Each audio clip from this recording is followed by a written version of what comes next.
Debt is not just money you owe. It is not just a number on a screen, a monthly payment, or a contract you signed. Debt is a system. It is a structure, and more than most people realize, it is a form of control. From the moment you enter adulthood, debt is presented as normal. Student loans are called an investment in yourself. Car loans are called necessary. Credit cards are called convenient. Mortgages are called the dream. But what if the real purpose of debt isn't to help you build a life, but to quietly shape the life you're allowed to live? Think about this. The moment you take on debt, your future income is no longer fully yours.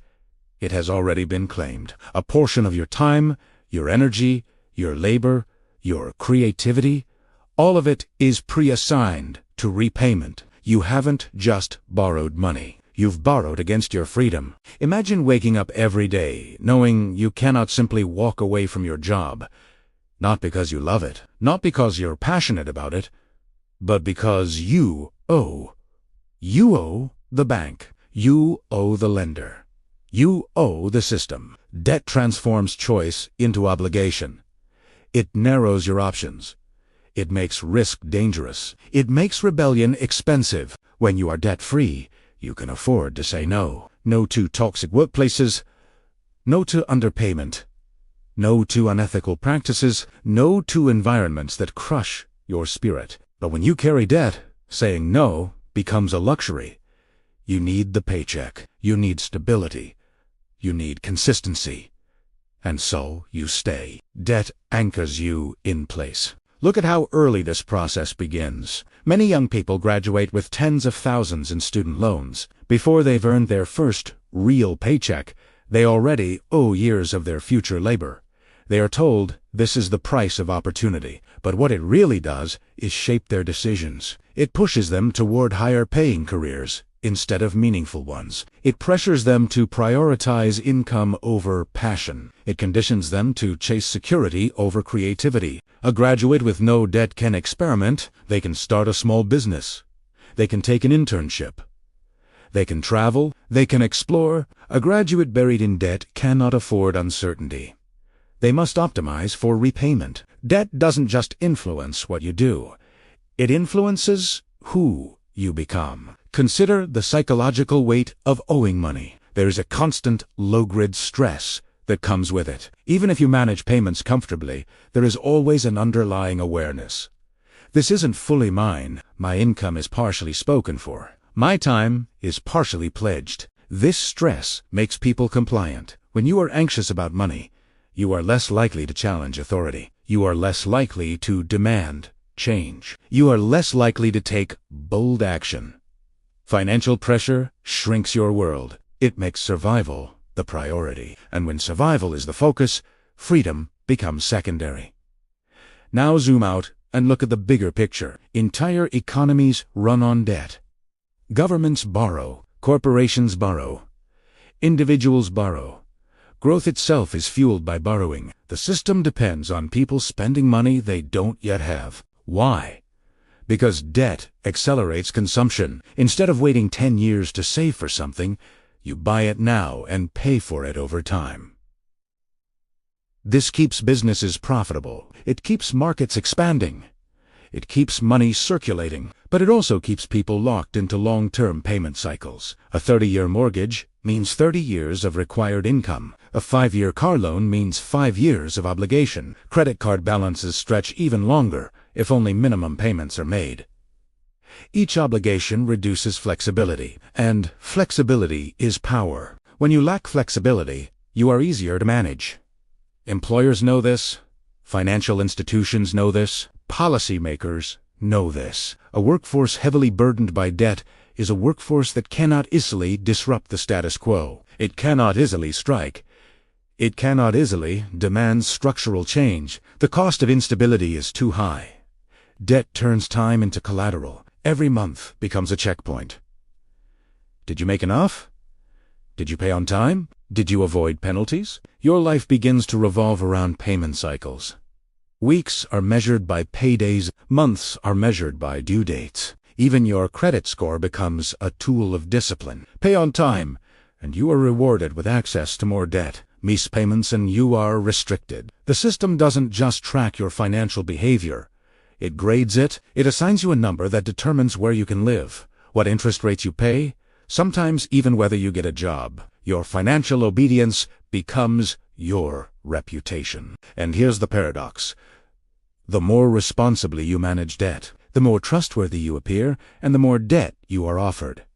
Higher credit limits, larger mortgages, better loan approvals. The reward for successfully handling obligation is deeper integration into the system of obligation. Meanwhile, society celebrates this cycle. Taking on debt for a house is seen as maturity.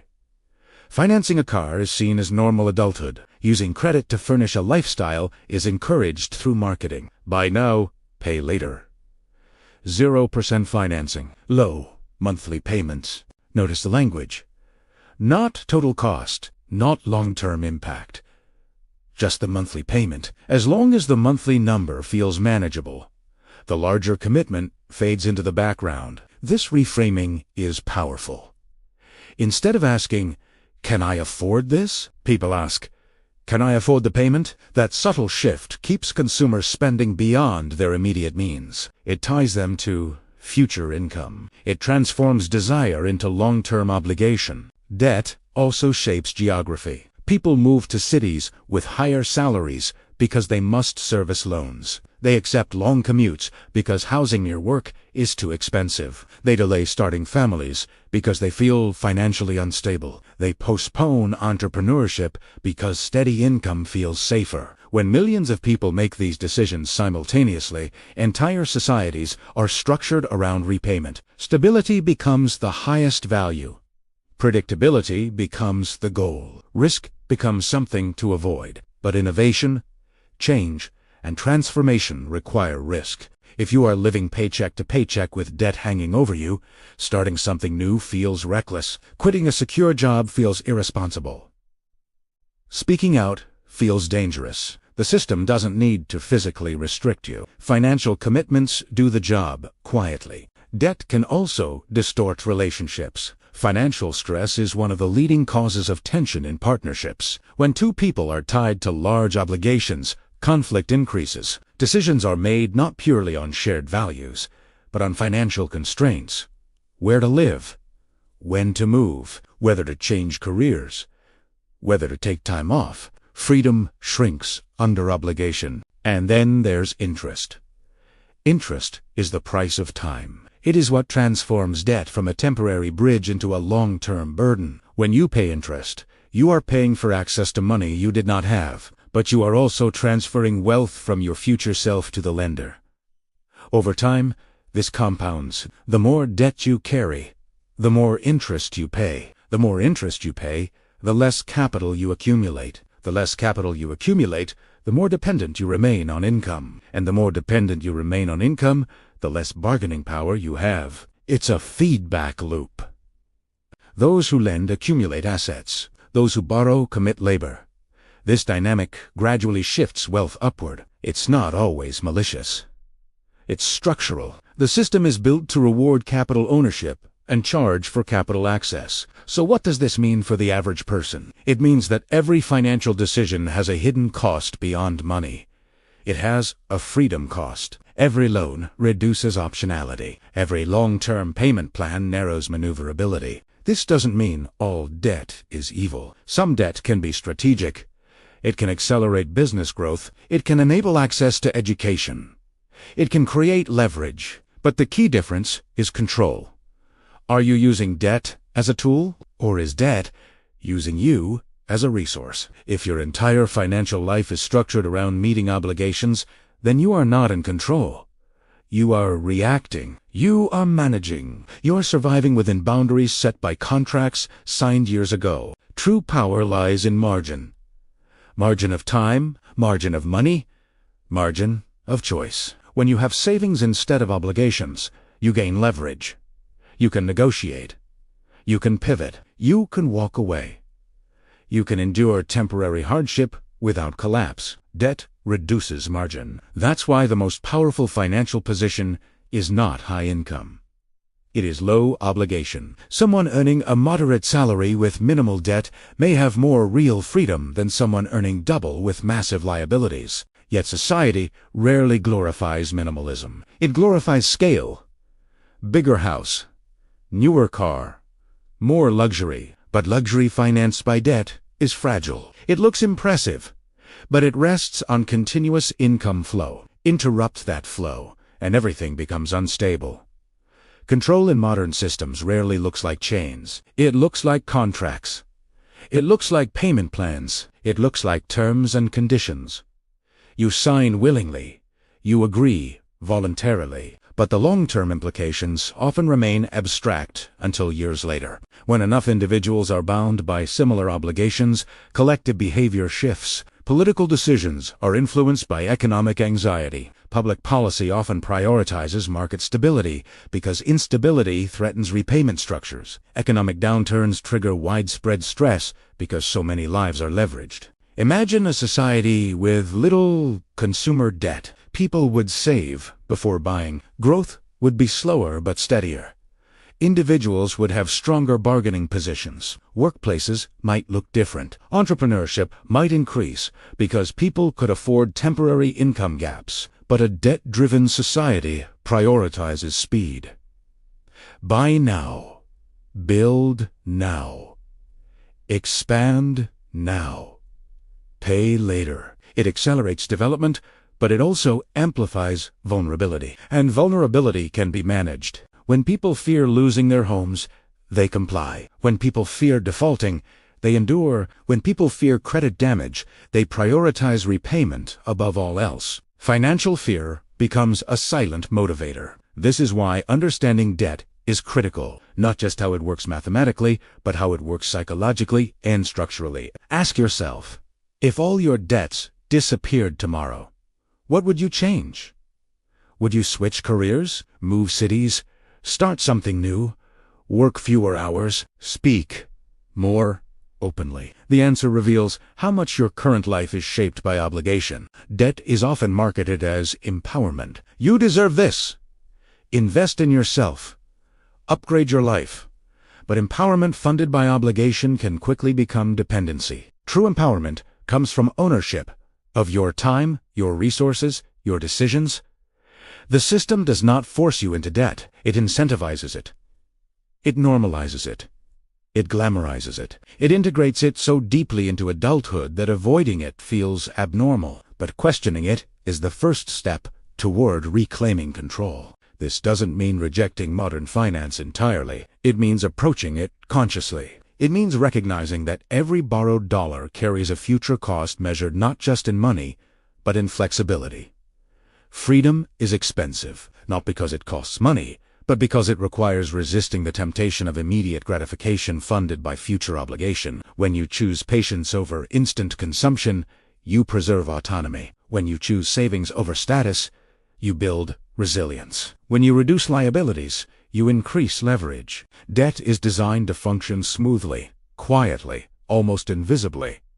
It doesn't shout.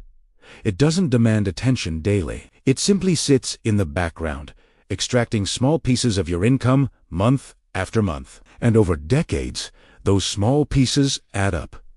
Not just financially, but existentially. The most radical financial move in a debt-driven world is not earning more. It is needing less.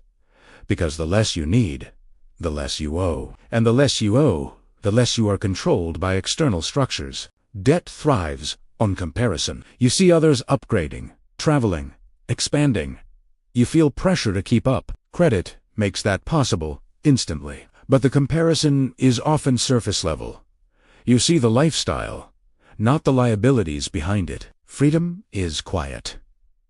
It doesn't always look impressive. Sometimes it looks like a modest home, fully owned.